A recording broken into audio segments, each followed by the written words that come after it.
Hello friends, welcome to அரிசி சமையல். நம்ம வீடியோவில் ஒரு காரசாரமான வாய்க்கு ருசியாக இருக்கிற மாதிரி ஒரு பூண்டு மிளகு ரசம் வச்சுக்கலாம்.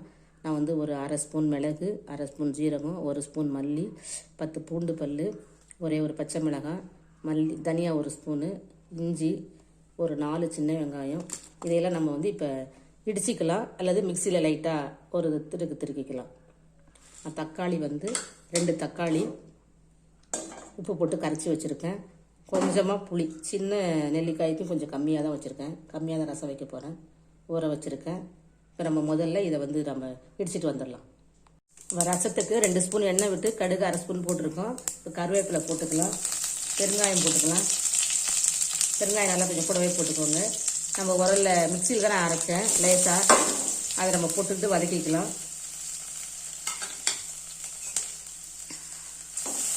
நல்ல வாசனை வரும். இந்த மிளகு ஜீரகம் பூண்டு வறுக்கும் போது தெருவே நல்ல வாசனை வரும். கமகமன் நம்ம வீட்டில் ரசம் வைக்கிறது எல்லாருக்கும் தெரிஞ்சிடும், அந்த அளவுக்கு வாசனை வரும். இப்போ நம்ம இதை போட்ட பிறகு தக்காளி அரைச்சி வச்சுருக்கோம், அதை ஊற்றிக்கலாம்.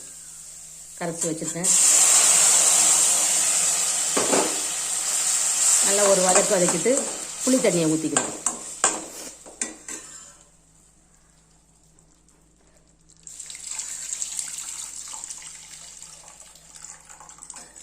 உப்பு அதிலே போட்டுட்டேன், புளியிலேயே.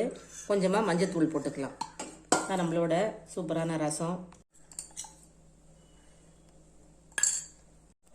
இந்த ரசம் இப்போ கொதிக்குது. இப்போ நம்ம மல்லி இலை போட்டுக்கலாம். நல்லா நுர கட்டி வெளியில் வரும்போது ஸ்டவ் ஆஃப் பண்ணிட்டு ஒரு 1/4 டம்ளர் தண்ணி ஊற்றுங்க. இல்லாட்டி உங்களுக்கு விருப்பம் இல்லைன்னா பழக்கம் இல்லைனாலும் ஊற்ற வேணாம்.